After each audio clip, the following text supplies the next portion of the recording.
Guys, welcome back to another episode of Behind the Business. Today, I am joined by my co-pilot, Dean Lyulkin. And what we wanted to dig into today is something that, it's something super important. Essentially, we've gathered 20 years of experience and know-how, overcoming obstacles, leveraging outside strategy, internal strategy to grow and scale a business, to having lent $9 billion. And so there are so many things that we know today to be truths, but we also know to be falsehoods. So people always ask us, wow, I'm just starting my business, right? What's something or what are some things that you know today that you wish you knew 20 years ago? And there's a lot. So let's dig into it. I thought where we could start first is, when you're starting a new business, you need a mission. You need values, but you need a vision. And crafting a vision that is inclusive of your employees' vision, their perspective, their idea of what the company does, how it markets, and where it's going toward, or what goals it's going toward, where it wants to be, and how to get there is super important. So, Dean, I'm going to ask you this question. I love questions. Yeah. How important is crafting an inclusive vision inside of an organization important? And if you were to go back in time and rate yourself or us on having a vision, sticking to a vision, and being able to be agile with that vision, how well did we score? That's a great question. So I want to break this down into a couple of pieces. Right.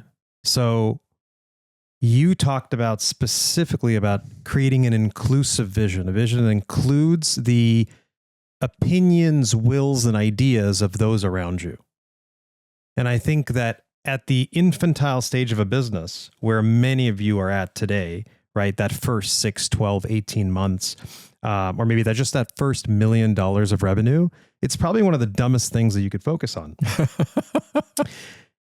The vision needs to come from a single or maybe, just a handful of people from the very top, right? That need to be so passionate and so skilled and so driven and probably a little bit crazy, right? That it's probably alienating in some way to those around them. That is how greatness is built. But very, very quickly, we see that greatness and that singularity of vision and that command and control behavior, oh boy, it better adapt really fast once you're out of that initial launch phase. And it needs to start including, right, the rung of employees that are directly below the CEO, and even faster, the folks that are even lower on the totem pole. And if that does not happen, the company will start to experience all sorts of symptoms that command and control CEO will attribute as the fault of everyone around them. Wait, so you're saying that business owners and founders are resentful human beings by nature? I think business owners and founders are in a pickle, stuck between extreme self-confidence and extreme insecurity. Tell me more. And this is what drives them to have these really strong visions and really strong opinions at first about how things should be done. And the doubting, right? That self-doubt, that insecurity is what drives them, if they're great, to want to improve all of the things that they held so dear and felt so strongly about just a few minutes ago. Okay. Go back 20 years in time in your DeLorean. All right. Put the vegetables into the, whatever that's called, the fusion thing. Let's get up to 88 miles per hour. We don't need roads, Marty. Not where we're going. How well did we do to craft an inclusive vision of our business, Cardiff, in the early 2000s? What would you grade us? I think this kind of game where you're rating yourself in hindsight lends itself to a lot of comparisons. Okay, fine. Whitewash history. Yeah, we do. I think, we give ourselves a solid B. I would say 6 out of 10. That's interesting. That's like a D. Well, at least that's what I tell my kids. When they get 60 out of 100. Look at the D in a mirror. Then it looks like 2 Bs. What? Sorry, what? Or a B would look like a D. Yeah. Well, in any event, this episode's brought to you by reading. Yeah, it's fundamental. Yeah, absolutely. We're going to put the alphabet down. Yeah, with a link to ABC Mouse. But I think looking back on how well we incorporated early adopters and their perspectives and visions into our vision, I would give it a 60 out of 100. Interesting. I think we knew, insofar as our vision for what we were trying to deliver in the marketplace, we were trying to solve a problem, which is large banks have seemingly boxed out small business owners from being able to acquire business capital, business equipment financing. We saw a problem in the marketplace and we addressed that problem with what we thought was a great solution. And that helped us grow and scale Cardiff, right, to today, where we've almost lent $9 billion. Now, that is our vision. But in all 4 corners of the business, sales, marketing, HR, operations, credit, funding, customer service, everybody has their idea of what makes the business great. And I think if you go back in time to the 1960s with regard to the Apollo, right, the moon landing, this is a cute anecdote, if you don't mind me sharing. Do you know where I'm headed with this one? No, I mean, I'm even wondering if the Apollo landing happened. If the Earth is flat. So there was a reporter that walked into, right, essentially the war room, right, where everybody was doing what they were doing to get the Apollo, right, to land on the moon. And they happened upon a guy mopping the floor. And they said, "What do you do here?" And do you know what his response was? No. "I'm helping to land the Apollo on the moon." Ooh. Right. So how does this, right? How does that example, that anecdote of a guy who's in a seemingly menial position at NASA, but taking credit, participating, putting his indelible fingerprint on the Apollo moon landing, how does that affect how you build, manage, and incorporate the ideas and perspectives of your early adopters, right? Of your standing army within your firm. If a reporter was to walk into your organization and interview someone at random and say, "Well, what do you do at XYZ company?" Would they say, "I'm in credit, I'm in operations, I mop the floor, I clean the kitchen, I file paperwork in this cabinet," right? I work on marketing emails? Or would they say something like, "We're growing this business into a world-class enterprise that's going to solve this issue, this singular issue"? How did that janitor gain that perspective? How do you think? Like, why? I think it goes back to, absent of a clear vision, people tend to recreate their past. And so if you're building a world-class company, getting everyone assembled at that company to get behind this singular idea, we are solving this inefficiency in the market, there's a point at which we can enter the market, deliver a product that either exists but is inefficient, or doesn't exist and we're solving a need for people. If everybody can get behind that idea, right, then there's a singular idea that everybody's getting behind and they're all moving towards that goal like a locomotive. And sure, it's going to take a lot of coal, right, to get that locomotive going.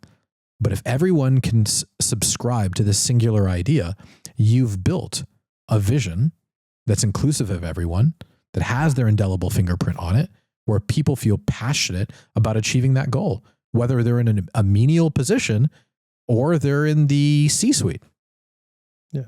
So I think I totally understand what you're saying about the communication of a vision from the top down.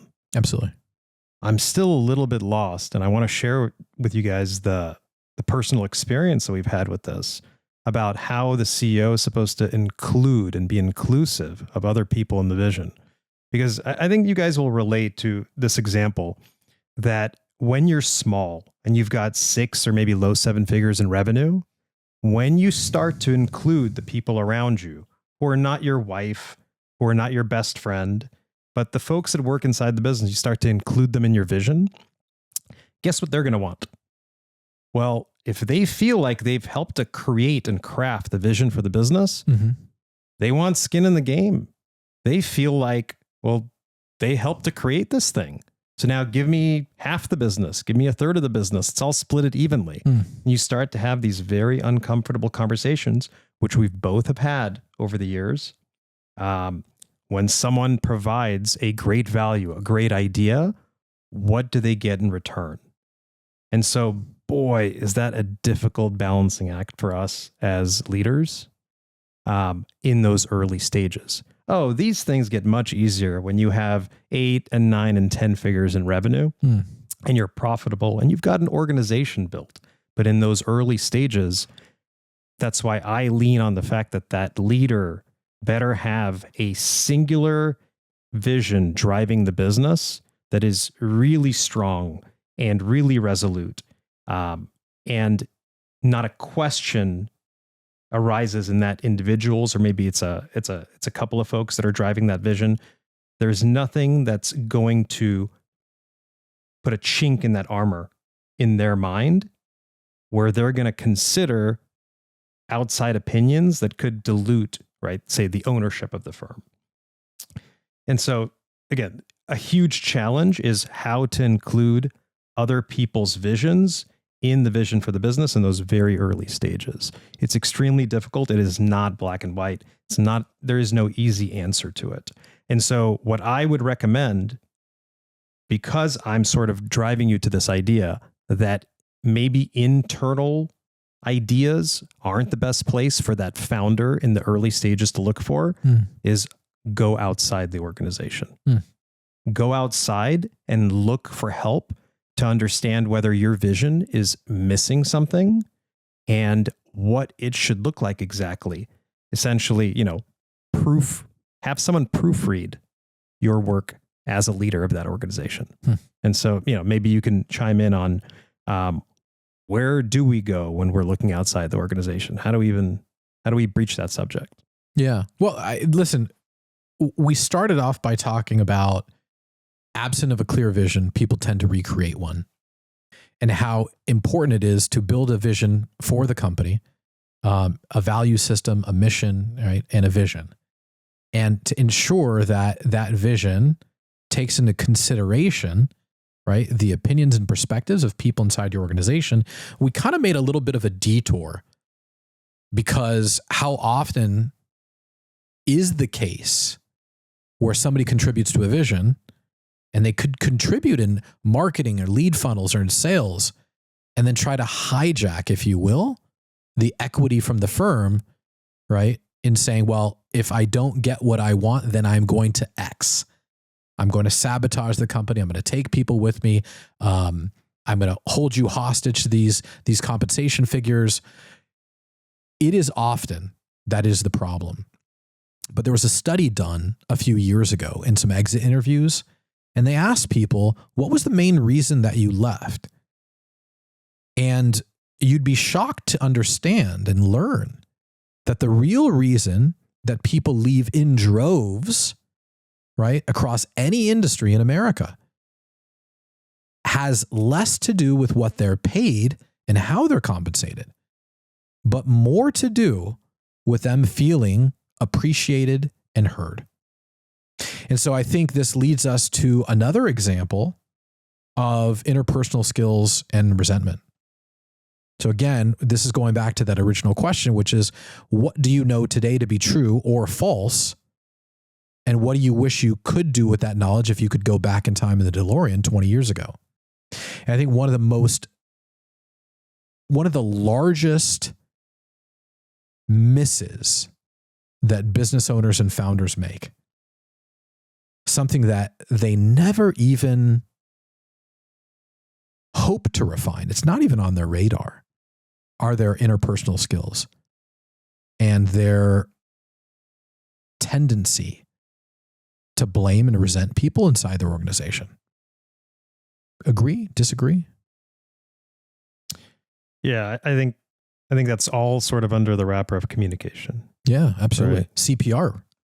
And if you are developing your sales skills and you're developing your technical knowledge and you're not developing your communication skills and working on yourself, that's as dangerous as working in the business and not working on the business. Yeah. CPR, a lot of people think, right, is just to resuscitate people. But in reality, to have a high-performing organization or to resuscitate a organization that isn't high-performing, you need three things: communication, priorities, roles, and responsibilities. Again, communication, C. Priorities, P. Roles and responsibilities, R. And so I'm saying, what's something that I learned over the years that if I could go back in time and ameliorate the situation of yesteryear, I would install someone that could help us communicate better. And maybe that's a business coach.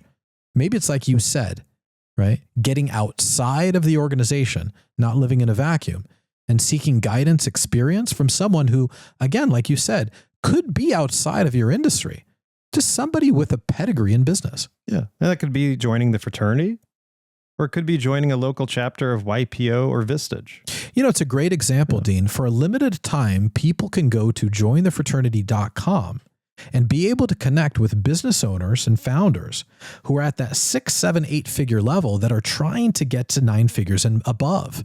It's a community filled with entrepreneurs who are looking to grow and scale, leverage the decision-making abilities of those in the community, lean on the vendors and guidance that exist inside of that community, grow and scale their business. And for a limited time, they can join for $97 a month.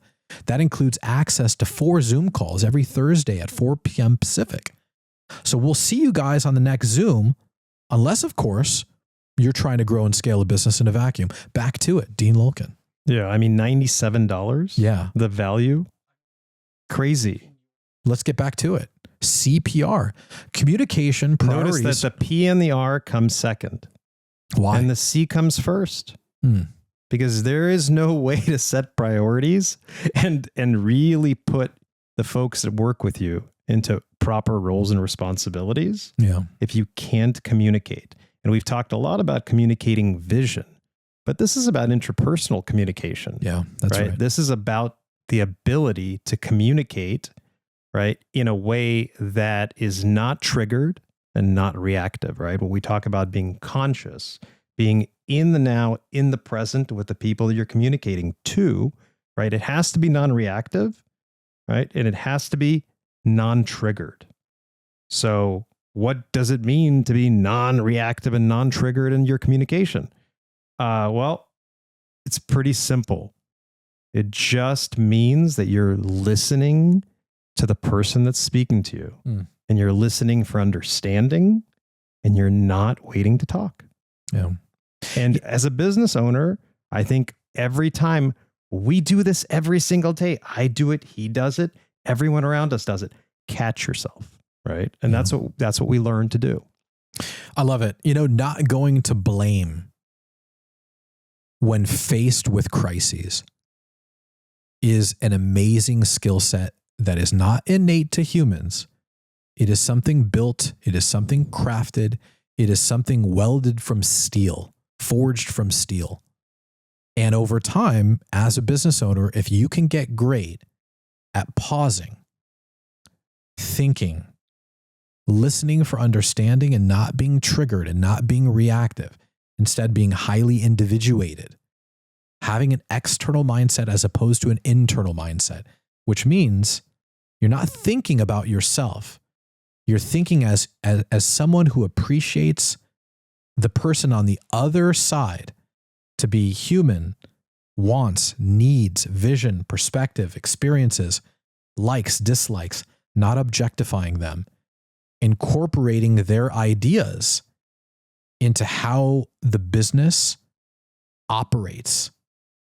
And that kind of leads us to another lesson that we learned, right? We just talked about communication, CPR, communication, priorities, roles, and responsibilities. And the syntax, as you mentioned, of that, communication comes first, then priorities, roles, and responsibilities in order to build a high-performing organization. But we didn't really talk about the need for a business coach. And I think this is something that, again, if I'm going back in time 20 years. Well, if I could interrupt you just 1 second, just this whole idea of talking the way that in the language that you guys are hearing, right? The words we're using. If you think that this comes from reading a book or a pamphlet or some online article, boy, are you wrong. I watch a lot of Brad Lee says this. YouTube? No, Brad Lee says this. He goes, I watch a lot of UFC, but that doesn't make me a black belt in MMA. And what does make you a black belt in MMA?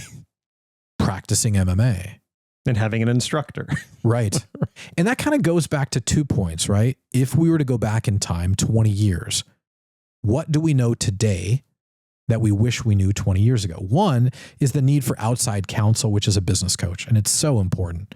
And we could tell you so many stories about how a business coach has helped us see things from a perspective that's almost like you yourself step outside of your body and you become a third-party observer of both your behavior and the behavior of others. And you start to realize that you're going to need to be able to say something, and it might be uncomfortable. So how can you say that difficult thing, but still remain connected, right, to the conversation at hand with the other person? Meaning, how can you say something where you're not saying it so that you're objectifying the person and putting blame on them? At the same time, how can you say something and not have that person hold you responsible for their happiness? And these are all skills that are developed and refined, forged from steel by leveraging outside guidance. We call it a business coach, a business advisor. But again, why am I saying this? Well, having a great business coach, a great business advisor teaches you a skill set, right, that you wouldn't innately have, which is helping you to see in life that there's a way to talk to people, that there's a way to create a high-performing organization, but also that there is a blueprint in making great decisions. And I think as business owners, too often is the case where we only see two decisions in front of us and we can't even comprehend the fact that in our periphery, flanked to our left and right, there are decisions that we have yet to even see hit the radar and be able to identify and pull the trigger on. And so how you make decisions is super important, is it not?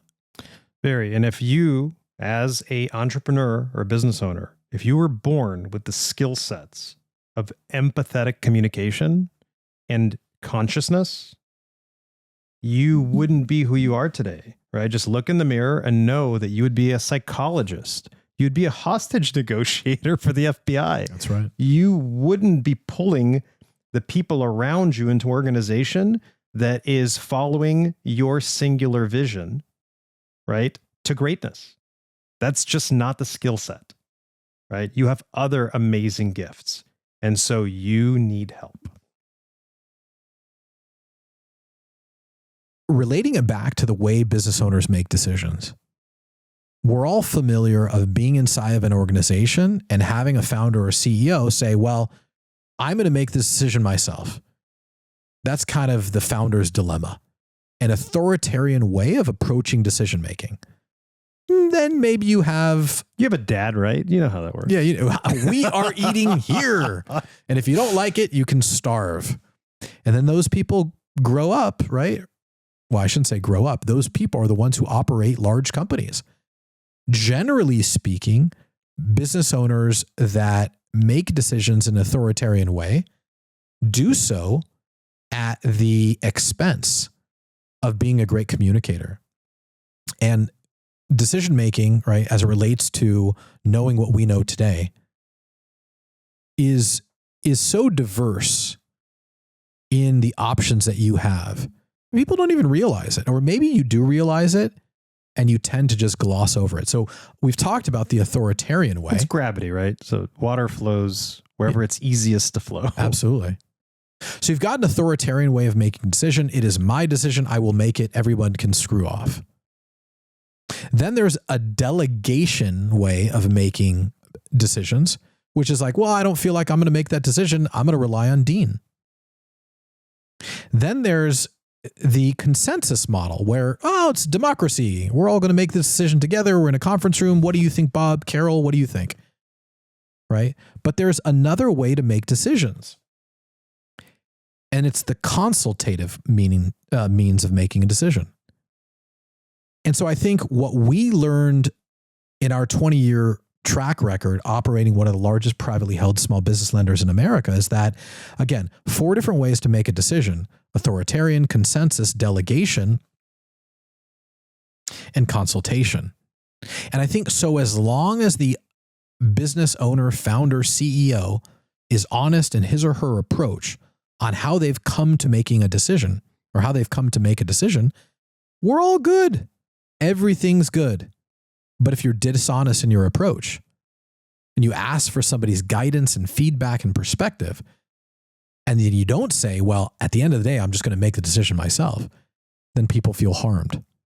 And so again, it goes back, like Dean said, you have communication at the top, you have roles and responsibilities and priorities, decision-making. It's all nestled quite neatly, right, under this umbrella of communication.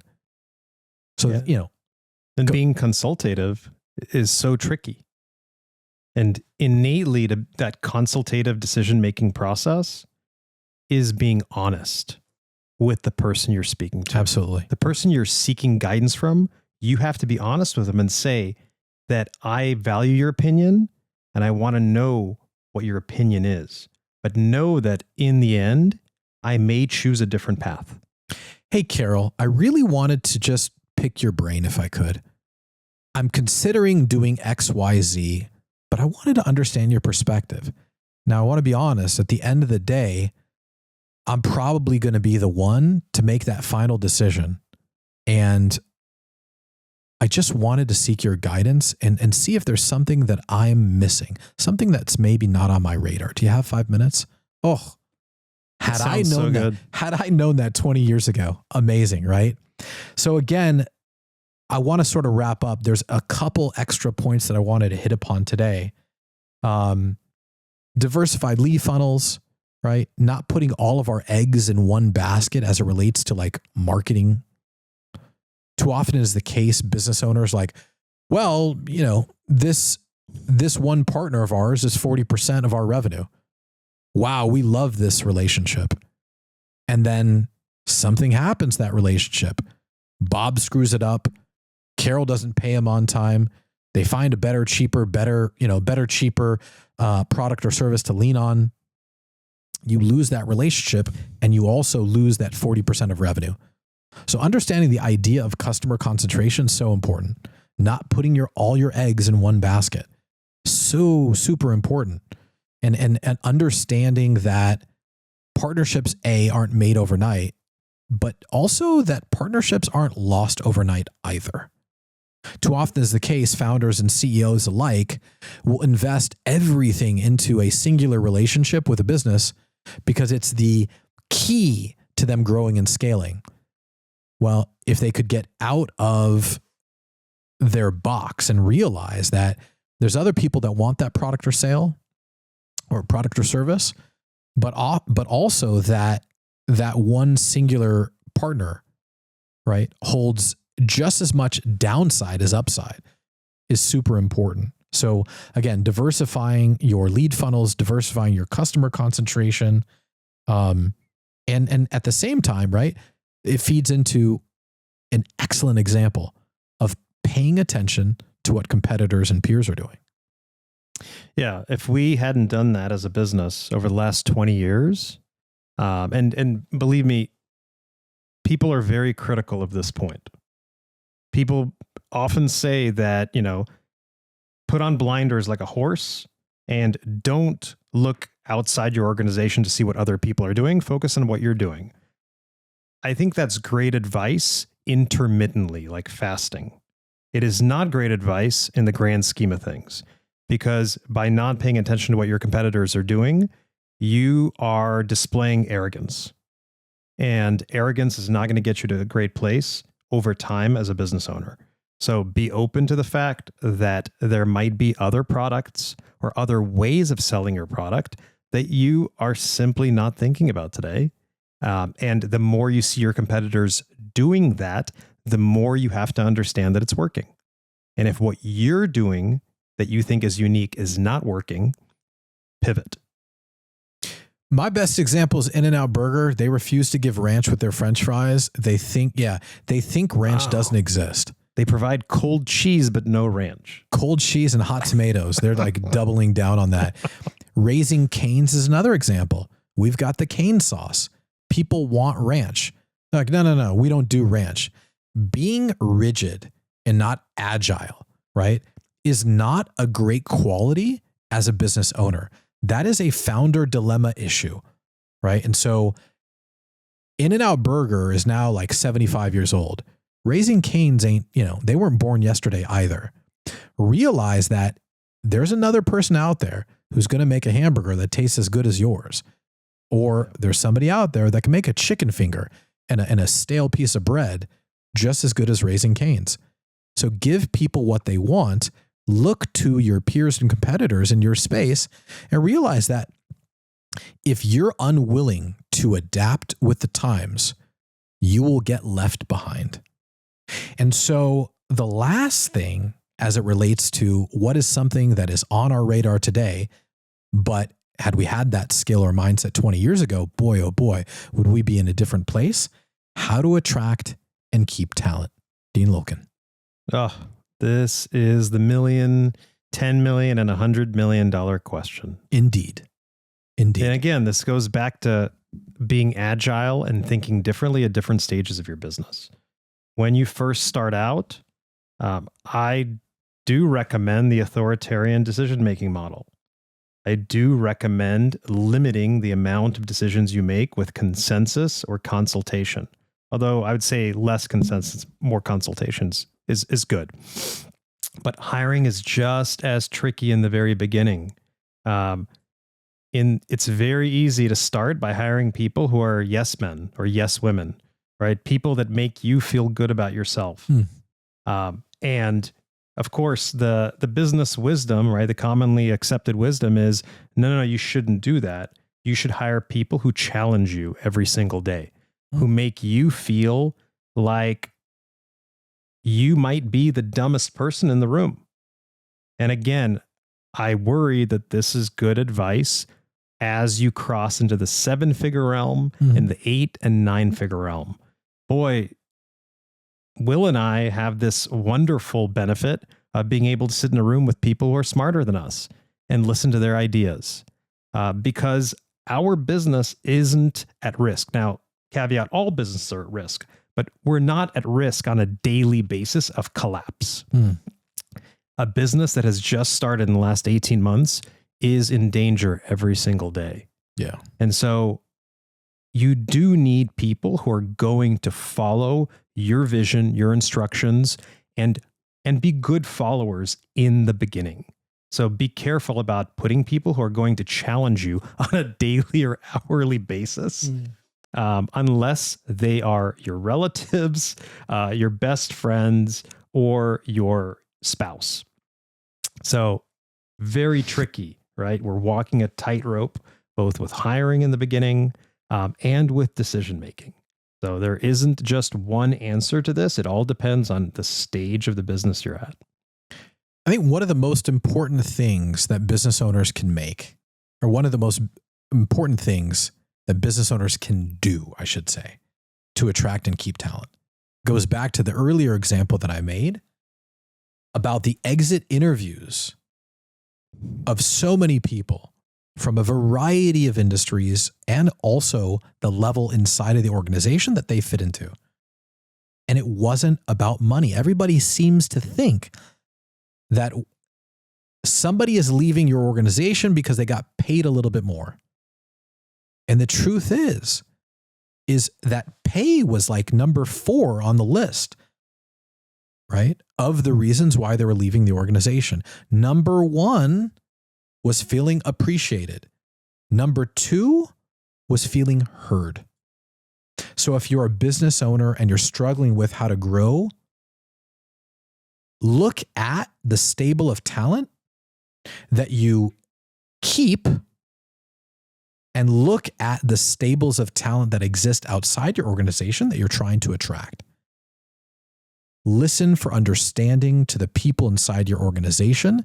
Make them feel a part of the organization as it relates back to the vision. They will do the recruiting for you. They'll go to their friends in a cocktail hour, at a dinner, at an event, and they'll say, I'm really enjoying my time. This is an amazing opportunity. We actually have an opening for. And there you go. There's no paying an executive recruiting agency 20% up front over the course of 90 days. Listen, you don't want that. You don't need that. You can also go on LinkedIn. You can do it yourself. But the point is if you're looking to keep talent and you're looking to attract talent into your organization, know that a study was done on thousands and thousands of people in a variety of different industries at a variety of different levels inside of an organization. And the idea of people leaving because they got paid more, right, is false. Number 1, they want to feel heard. They want to feel appreciated. Number 2, right, pay comes at like number 3 or number 4 on the list. In our experience, growing our business to the scale it's gotten to today, over 20 years, we know that there have been times when our business has plateaued over the years, right? So you've seen revenue and profits sort of level off. We'd like to tell you that it's just all been a rocket ship going up, but that's false, right? There are lots of years where you've got a dip or you've got a plateau. And that's the time where you start to lose employees and your ability to gain new followers, gain new employees, wanes. Yeah, sorry. No, I was just saying that growth is the sexiest, most attractive, most important aspect of a business, right? As it goes from 6 to 7 to 8 into 9 figures. There is no better advertisement for your company, your location, your business than the year-over-year growth in revenue and profits. Employees will sing the gospel for you as long as it's there. And if you don't grow, you die. Yeah. I think I wish we had more time today, because I always wish we had more time. Yeah. I wanted to talk a little bit about the idea of attracting and keeping talent. We talked, well, you got to grow. But then what happens when you don't grow and top line recedes and profit vanishes and you're left in an echo chamber of employee loyalty that's waning? Never stop growing. Just stay on that heroin. Yeah, just never stop just growing. Yeah. Listen, guys, thank you so much for joining us in today's episode. We encourage you to help us share this content so we can grow and serve this role in which we think we're delivering philanthropically into the business community at no cost. And again, what is something that we're delivering at almost no cost, Dean? I mean, this amazing community called the fraternity of like-minded individuals. That's right. A way for you to get out of the lonely path, walking that lonely path of entrepreneurship and joining people who are doing the same thing every single day and learning about all of the concepts, how to grow your business with people who understand you and want you to succeed. Get access to join the best and brightest internet marketers that you've ever hoped to come to see at a low, low cost because you're a member of the fraternity. So again, $97 a month consists of 4 Zoom calls every Thursday at 4 p.m. We look forward to seeing you on the next call. And with that, we're out of here.